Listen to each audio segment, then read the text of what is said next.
Very good morning, dear children. Welcome to my channel.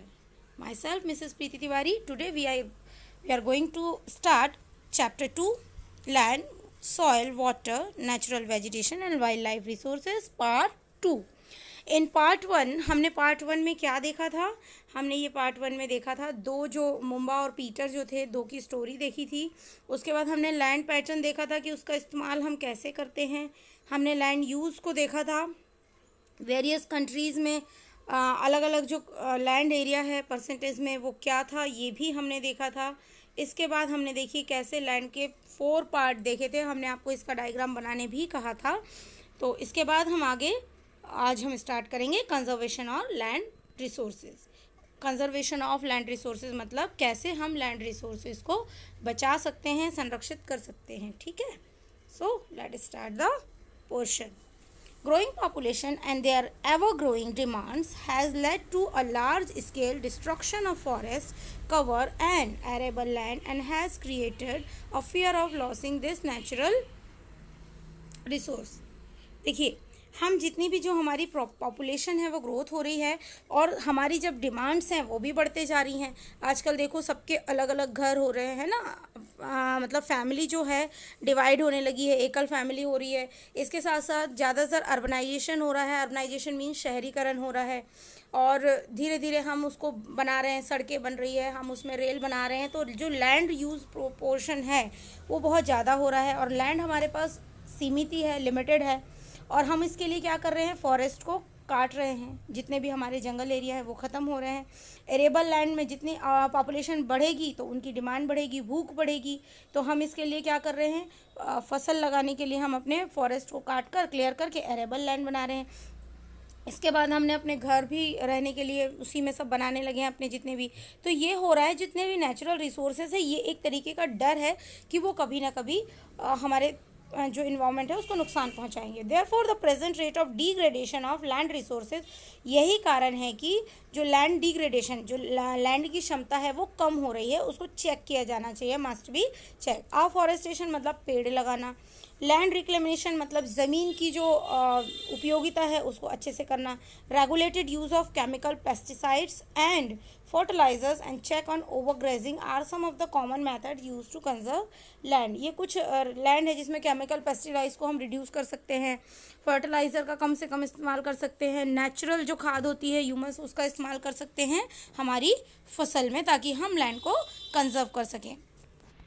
देखिए ये एक लैंडस्लाइड दिखाई दे रही है. और लैंडस्लाइड क्या होती है बेटा, जब बहुत बड़ा पहाड़ का कोई हिस्सा खिसल जाता है ना, या तो अर्थक्वेक के कारण होता है, ज़मीन के अंदर होने वाली हलचल के कारण होता है, जो भी वॉल्केनो इरप्शन होता है तो उसके कारण लैंड का कोई हिस्सा अचानक से खसल के नीचे की तरफ गिर जाता है. जो आप ये डायग्राम में देख रहे हैं ये पहाड़ का एक हिस्सा खसक कर नीचे की तरफ गिर गया है. Landslide are simply defined as a mass movement of rock debris on earth down a slope. जब ऊपर से नीचे की तरफ फिसल जाता है. They often take place of conjunction with earthquake. ये ऑफन क्यों होता है, या तो अर्थक्वेक के कारण, फ्लड के कारण या वॉल्केनोज के कारण. Prolonged spell of rainfall can cause heavy landslide. और जो बहुत ज़्यादा हैवी रेनफॉल होती है बहुत लंबे समय तक है ना, उसके कारण भी लैंडस्लाइड होती है. आप लोगों ने देखा होगा केदारनाथ में जो ट्रेजिडी हुई थी, केदारनाथ 2013 में हुई थी, तो उसमें भी जो वाटर के कारण लैंडस्लाइड हुई थी. इसके साथ साथ हैवी लैंड इनसाइड है that a block flow river of quite some time. कई बार क्या है, पानी बहुत ज़्यादा गिरता है पहाड़ों से और जब हैवी लैंडस्लाइड होती है, जब पानी पहाड़ों के अंदर समा जाता है नदियों का. The formation of river blocks, इसके कारण कुछ रिवर ब्लॉक्स बन जाते हैं. Can cause havoc to the settlement downstream in its bursting. इसके बाद क्या होता है, लोग उसके आसपास के क्षेत्रों में सेटलमेंट्स में जब रहते हैं तो वहाँ पे पूरा हैवी रेनफॉल हो जाता है. In the hilly terrain landslide have been a major and widely spread natural disaster that often strike of life, property and occupy a position of major concern. कई बार इसके कारण क्या होता है, बहुत सारे डिजास्टर्स जो होते हैं इसके कारण लोगों की प्रॉपर्टी का, लोगों के बहुत सारी चीज़ों का, लाइफ का नुकसान होता है, जो कि एक मेजर हमारे यहाँ कारण है लैंडस्लाइड को. और डर है उसको रोकने के लिए कुछ ना कुछ कॉज हमें करना चाहिए, है ना. केस स्टडी दी हुई है, एक मैसिव लैंडस्लाइड हुई थी पांगी विलेज में, जो कि रेकोंग पियो किन्नौर डिस्ट्रिक्ट में है, हिमाचल प्रदेश में। And demand 200 metre stretch of old Hindustan Tibet road highway में, नेशनल हाईवे 22 में ये लैंडस्लाइड हुई थी। This landslide was triggered by intense blasting at Pangi village. इसने जो है पूरे पंगी विलेज में बहुत ज़्यादा नुकसान पहुंचाया था।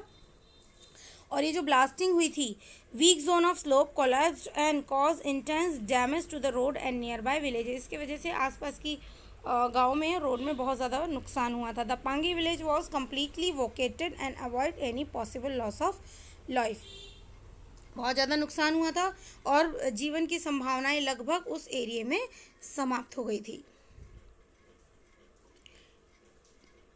और जो था पांगी विलेज जो था वो पूरी तरीके से बचा हुआ था कि किसी भी लाइफ को नुकसान होने से उन्होंने बहुत ज़्यादा कुछ अपने कहना चाहिए मेजर्स अपना कर रखे थे कि जिससे लैंडस्लाइड अगर होती भी है तो उनकी जान माल को कोई नुकसान ना हो, कोई खतरा ना हो। Advancement in scientific techniques has empowered us to understand what factors cause landslide and how to manage them. जो हमारी आजकल की एडवांसमेंट जो साइंस टेक्निक आ गई है उसने हमें ये समझने में मदद की है कि लैंडस्लाइड कैसे होती है, उसको हम कैसे रोक सकते हैं। Some broad mitigation techniques of landslide are as follow. जो बहुत ही इंपॉर्टेंट लैंडस्लाइड को रोकने की जो टेक्निक्स हैं वो ये हैं। Hazard mapping locate areas prone to landslide. हम क्या कर सकते हैं, एक तरीके से जहाँ डर होता है लैंडस्लाइड का उन एरिया को मैपिंग कर सकते हैं। मतलब पहले से ही हमें पता है जो संदेह वाले इलाके हैं कि यहाँ लैंडस्लाइड हो सकती है, हम उनको पहले से मैपिंग कर सकते हैं। Hence such areas can be avoided for building settlements. तो ये होगा कि हमें पता होगा कि यहाँ लैंडस्लाइड हो सकती है, तो ऐसे एरिया में हम सेटलमेंट्स कम बनाएंगे। Construction of retention wall to stop land from the slipping. जब हम वॉल जब बनाएंगे तो लैंड, देखिए ये जो बनी हुई है रिटेंशन वॉल, देखिए यहाँ से अगर ऊपर से कुछ गिरेगा भी तो ये एरिया में आकर वहाँ पे रुक जाएगा। मतलब ये कि एक कहना चाहिए रोकने के लिए कुछ हिस्सा, ताकि ऊपर से गिरे भी तो वो हिस्से में आकर थम जाए। ऐसा हम रोड की तरह इस लैंड को रोकने के लिए स्लिपिंग बना सकते हैं रोड बनाकर। Increase in the vegetation cover in an intensive way to arrest landslide. सबसे ज़्यादा से ज़्यादा हम पेड़ लगा सकते हैं, ये बहुत ही इफ़ेक्टिव वे होगा लैंडस्लाइड को रोकने का, क्योंकि लैंडस्लाइड जो पेड़ की जड़ें होंगी वो पूरी तरीके से मिट्टी को पकड़ कर रखेंगी। The surface drainage control works are implemented to control the movement of landslide along with rain water and spring.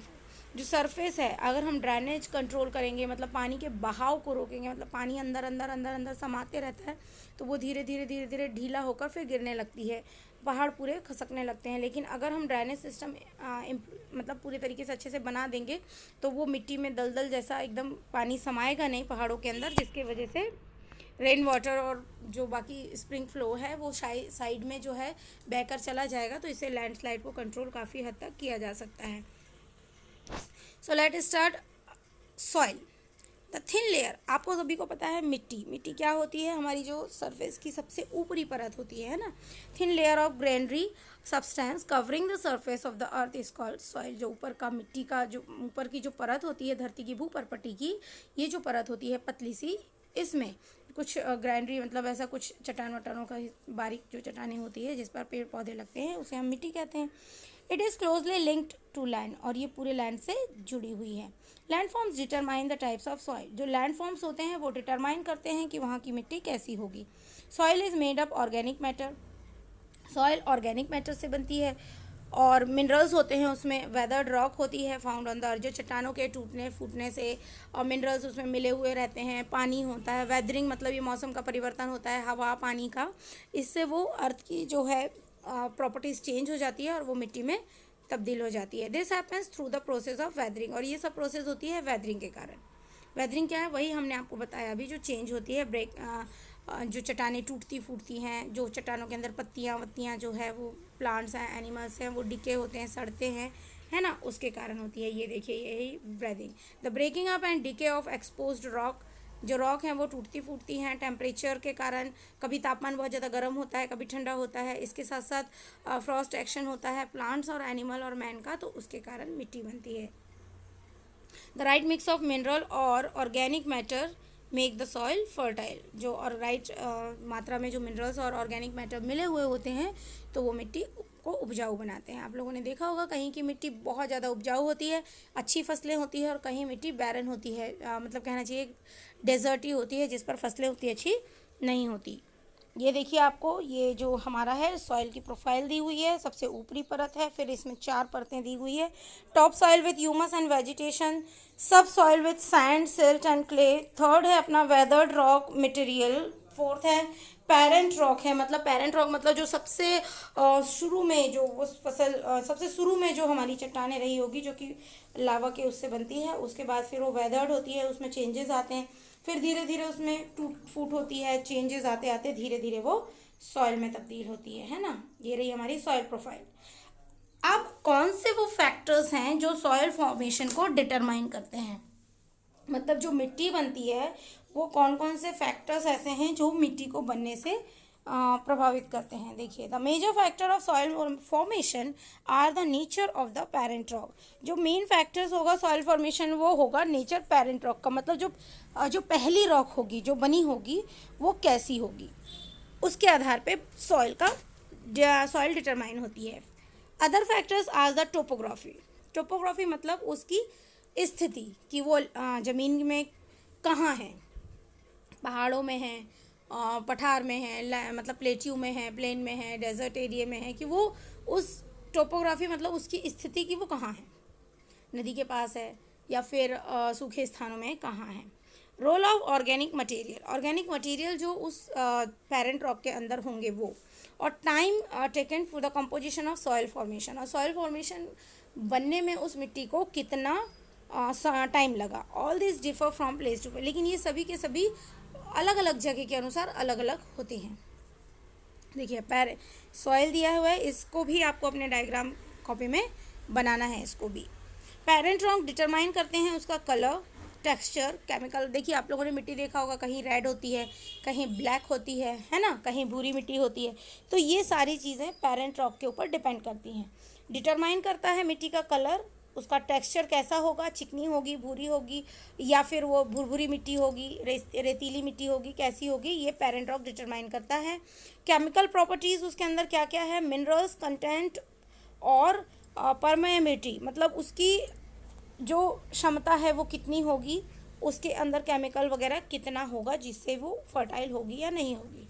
Second देखिए रिलीफ, ज़मीन से ऊंचाई निचाई मतलब वो कहाँ है। एल्टीट्यूड एंड स्लोप, ऊंचाई में है, ढाल में है, डिटरमाइन करता है सॉइल को पूरी तरीके से बनने में। फ्लोरा, फोना एंड माइक्रो ऑर्गेनिज्म, फ्लोरा की मीनिंग होती है पेड़ पौधे, फोना की मीनिंग होती है जीव जंतु, और माइक्रो ऑर्गेनिज्म जो कि स्वाभाविक है मिट्टी को बनने में अफेक्ट करते हैं, ह्यूमस वही देते हैं।